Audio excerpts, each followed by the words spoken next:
Bom, pessoal, agora a gente vai dar continuidade aos nossos estudos. A gente vai dar um salto, que agora a gente não vai mais estar falando da propriedade do carbono em si, né? Mas propriedades gerais dos compostos orgânicos. Então, como já foi falado em sala de aula, que é muito importante, que a ligação química principal que envolve é a ligação covalente, a gente pode chamar também de ligação molecular. E para que a gente possa compreender as propriedades que a gente vai estar abordando aqui, que é principalmente com relação à solubilidade, por exemplo, deles, né, interação entre uma molécula e outra, que muito tem a ver com o que está acontecendo nesse momento. Mais adiante eu vou falar para vocês. Mas primeiro a gente vai precisar entender e resgatar um pouco sobre o que é polaridade das ligações químicas, né, que se estendem então à polaridade das moléculas. Bom, uma molécula pode ser polar ou apolar. A gente poderia ir muito profundo aqui, mas eu quero principalmente que vocês entendam a polaridade a partir do conceito de eletronegatividade, tá?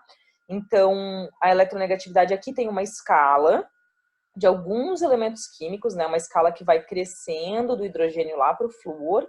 Então, o flúor ele é o elemento mais eletronegativo da tabela periódica e o hidrogênio o menos eletronegativo, tá? Todos os elementos da tabela periódica poderiam estar nessa escala, só que ela envolve os principais elementos aqui pra gente, né, na química orgânica.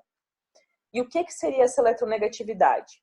Seria, numa ligação química, né, a gente está falando de ligação covalente, no caso, né, os elétrons que estão sendo compartilhados na ligação, ele vai ser atraído por um átomo da ligação mais do que pelo outro átomo.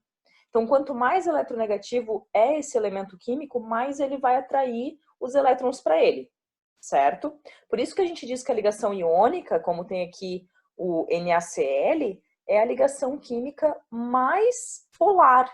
Todos os elementos formados por ligação iônica, eles são polares. Por quê?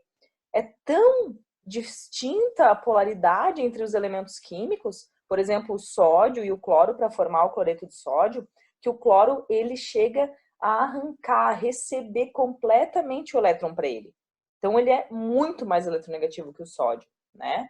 No caso das ligações covalentes, não vai ter um recebimento do elétron, até porque a ligação covalente é compartilhamento. Só que é como se os elétrons estivessem na ligação mais atraídos para ele. Então, pensem como se fosse uma corda, um cabo de guerra, em que de um lado está um elemento químico, do outro, o outro elemento que ele está se ligando, e quanto mais eletronegativo, mais forte esse cabo de guerra está sendo puxado para o lado, tá? Quando a gente tem essa diferença de eletronegatividade, por exemplo, comparando uma ligação química entre o flúor e o hidrogênio, né? Estou falando aqui dos extremos, a gente diz que essa ligação química é polar, tá? Quando não tem uma diferença de eletronegatividade pronunciada, a gente vai falar que ela é apolar.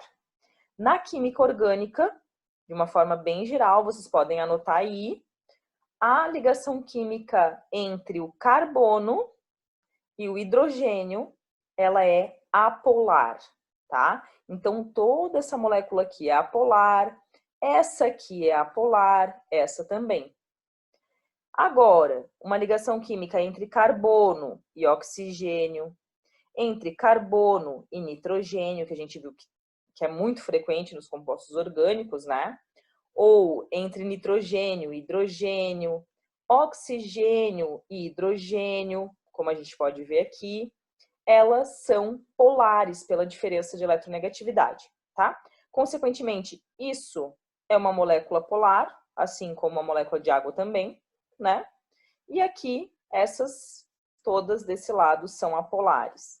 Se a gente fosse olhar, por exemplo, essa molécula aqui, ó, nós podemos observar, e eu posso falar assim para vocês. Isso aqui é polar, certo?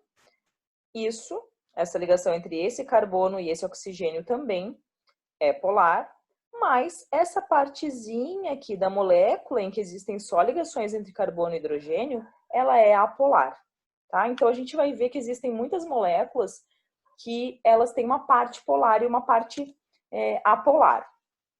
No que isso influencia? Por exemplo, Essa tabela mostra só compostos formados por carbonos e hidrogênio. Só. Não tem oxigênio, nenhum outro elemento químico.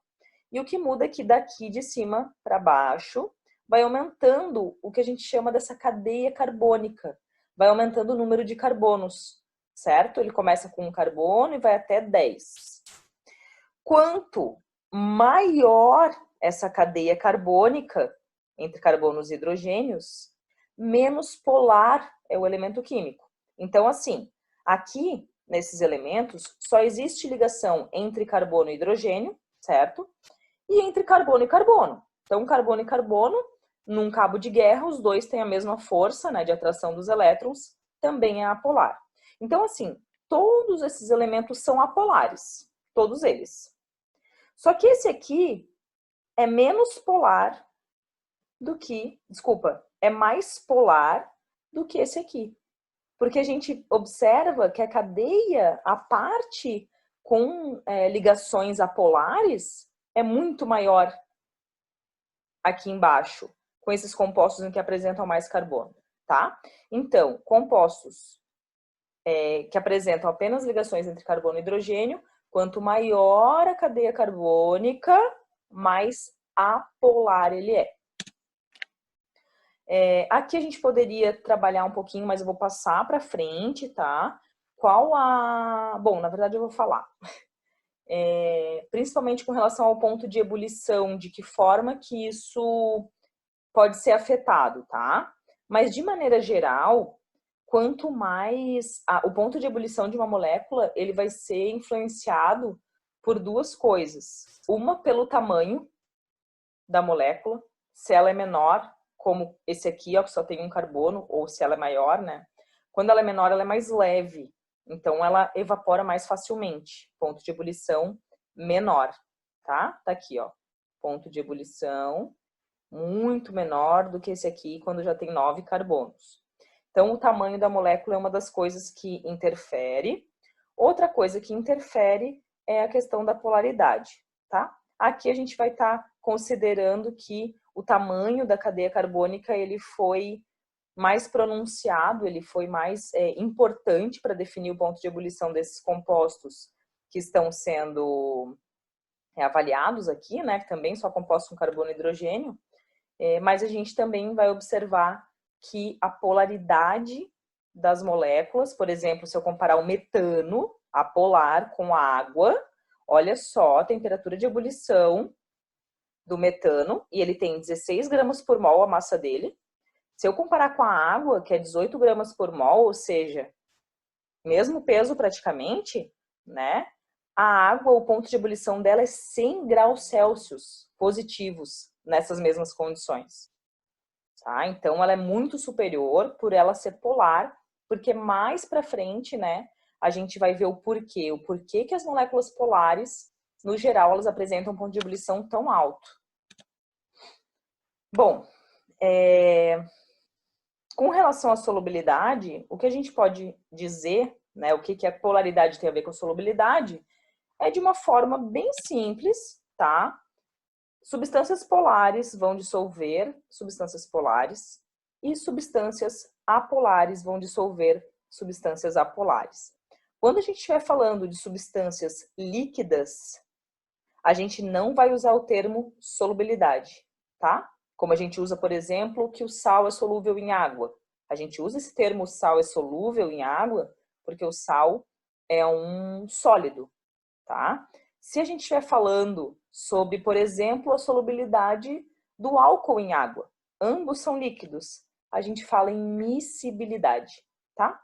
Então, miscibilidade é a mesma coisa que solubilidade, mas quando a gente está falando que dois líquidos se misturam. Por exemplo, óleo e água não são miscíveis. Álcool e água, sim. Tá bem? Então, aqui tem um exercício que eu vou querer que vocês avaliem sobre a polaridade dessas quatro moléculas aqui, certo? Então, observem bem qual é a parte polar, qual é a parte apolar, e coloquem essas quatro substâncias Considerem essa substância 1, essa 2, 3 e 4 em ordem crescente de polaridade, pelo que vocês acham, tá bom? A partir do que foi falado até agora. Aí mais pra frente a gente pode fazer a correção desse exercício.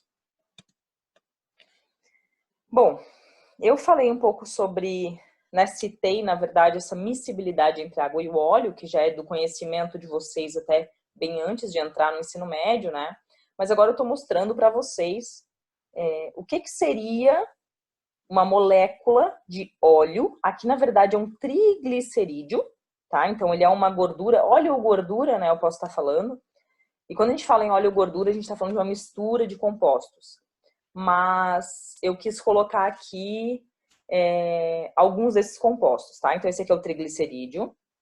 E esse aqui é um ácido graxo, tá? Ácido graxo, graxo de graxa, gordura. Então, percebam que ambos apresentam uma parte apolar muito, muito, muito grande. Por isso que eles são apolares. Já a água, extremamente polar, 100% polar, ela não tem nenhuma parte apolar, né? Ela interage de uma forma muito fraca com eles. Por quê? A água só interage com essa partezinha aqui, ó. Com essa parte polar dos óleos, né? E acaba sendo, a parte apolar do óleo é tão grande que ela é pronunciada. Por isso que eles não se misturam. E daí aqui é mostrado qual que é a ação do sabão do detergente. Como é que eles conseguem fazer com que o óleo fique seja miscível em água, por exemplo, né? Ou como que eles fazem, que o sabão ou detergente faz com que o óleo se misture com a água. Então aqui o sabão, ele é muito parecido com o óleo, ele tem uma parte grande apolar, isso aqui é uma molécula de sabão, tá? E uma parte pequena, a gente chama uma cabeça hidrofílica. Hidrofílica é que tem afinidade com água, tá? Então ele tem uma cabeça, uma extremidade polar, e vocês podem perceber aqui, ó, ele é um sal, ele tem sódio ligado em oxigênio aqui, que é extremamente polar, ligação iônica. Então o sabão, por mais que o óleo ele tenha uma parte polar aqui, né? O sabão, a cabeça polar do sabão, ela é muito, muito mais polar. O que acontece? Quando o sabão entra num sistema em que tem óleo e tem água, por exemplo, quando tem óleo numa panela e tem que ser limpo, né? Ele se organiza de uma forma, que ele está simplificado, ele organiza de uma forma em que ele encapsula a gordura. E toda essa parte aqui, ó, todas várias moléculas de sabão se organizam de como se fosse uma esfera aqui, ó. Aqui é uma micela, né? Que é essa esfera que é formada, que a gente pode observar 3D, né? Então, toda a parte apolar se volta para gordura, né? E interage com a gordura, ela gruda na gordura, vou falar esse termo, mas não tá 100% correto, mas para entender, né? E essas cabeças hidrofílicas polares, elas ficam na superfície. Então, esse azulzinho que tá aqui, ó, ele é a parte polar do sabão. Aqui dentro é isso aqui, ó, é a gordura. E aqui em cinza é a parte apolar do sabão. O que acontece? A esfera, então, a superfície da esfera, que é polar, vai interagir com a água. Então, ele vai poder ser essa esfera toda de sabão e gordura, o óleo, vai poder ser carregada pela água, tá? Então, para finalizar a aula de hoje, eu vou deixar uma atividade para vocês, que é uma pergunta, na verdade, que com base em tudo isso que foi falado, né? E a pergunta é se lavar as mãos com sabão e água é mesmo eficiente contra o Covid-19, tá? Então, eu quero que vocês pesquisem e respondam a pergunta justificando com base nos conhecimentos químicos abordados no material, tá? Eu quero que vocês coloquem a referência bibliográfica, gente, porque, assim, fake news tá rolando à solta, assim, né? Então, eu quero que vocês observem. A aula de hoje, ela é bem, bem fundamental para estar respondendo tudo isso. E eu quero que, depois que vocês encontrem a resposta, vocês representem com um desenho.